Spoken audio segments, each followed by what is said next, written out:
வணக்கம்.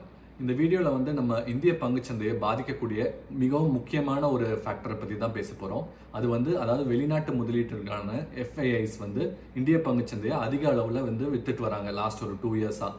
இதற்கான காரணம் என்னங்கிறத பார்க்கலாம். இப்போ உள்நாட்டு முதலீட்டாளர்கள் வந்து இன்சூரன்ஸ் மூலமாகவும் இல்லை மியூச்சுவல் ஃபண்ட்ஸ் மூலமாகவும் அதிகமாக வந்து பங்குச்சந்தையை வாங்கிட்டு இருக்காங்க. பட் வெளிநாட்டு முதலீட்டாளர்கள் வந்து ஒரு 2023-24 இந்திய பங்குச்சந்தையில் அதிகமாக பார்ட்டிசிபேட் பண்ணாங்க. பட் அதுக்கப்புறம் வந்து பார்த்தீங்கன்னா 2025 வந்து கிட்டத்தட்ட 1.7 lakh crores வந்து இந்திய பங்குச்சந்தையில் செல் பண்ணியிருக்காங்க.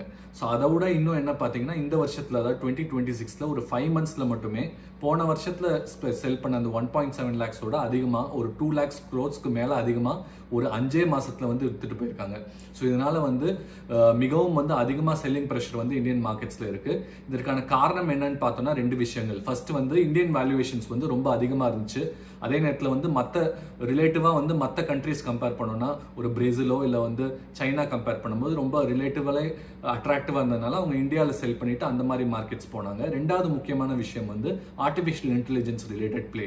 ஸோ சாட் ஜிபிடி, ஆந்த்ரோபிக் அந்த மாதிரி கம்பெனிஸ் வந்ததுக்கப்புறம் இப்போ நிறையவே வந்து வெளிநாட்டு முதலீட்டாளர்கள், உலக முதலீட்டாளர்கள் வந்து அந்த ஆர்டிஃபிஷியல் இன்டெலிஜென்ஸ் சம்மந்தப்பட்ட கம்பெனிஸில் நிறையா முதலீடு பண்ணணும் அப்படின்னு நினைக்கிறாங்க.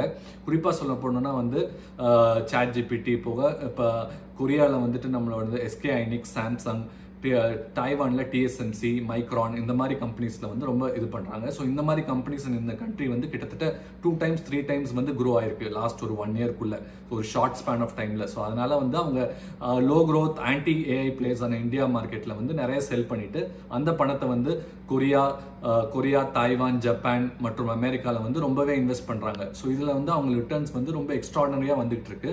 பட் இது வந்து இன்னும் லாங் டியூரேஷனுக்கு வந்து வருமா அப்படிங்கிறது வந்து ரொம்ப கேள்விக்குறியான விஷயம். இப்போவே வந்து கிட்டத்தட்ட கொரியன் மார்க்கெட்ஸ் கொஞ்சம் கரெக்ட் ஆக ஆரம்பிச்சிருச்சு. பட் இது இன்னும் ஒரு பெரிய பபுளாக இப்போ எப்படி 2000 வந்து .com பபுள் வந்துச்சு, அப்புறம் 2008 சப்ரைம் கிரைசிஸ் வந்துச்சு. ஸோ அந்த மாதிரி ஒரு கிரைசிஸ் வந்து வரதுக்கான வாய்ப்பு இருக்குது.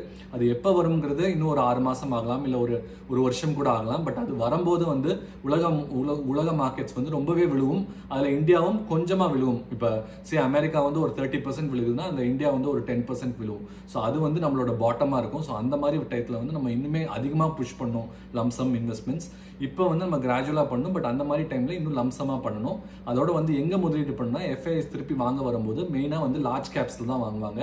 அதுலேயும் குறிப்பாக வந்து ப்ரைவேட் பேங்க்ஸ் மற்றும் ஐடி இந்த மாதிரி செக்டர்ஸில் தான் இன்னும் வந்து க்ரோத் பர்ச்சேசஸ் வந்து அதிகமாக இருக்கும். தேங்க்யூ.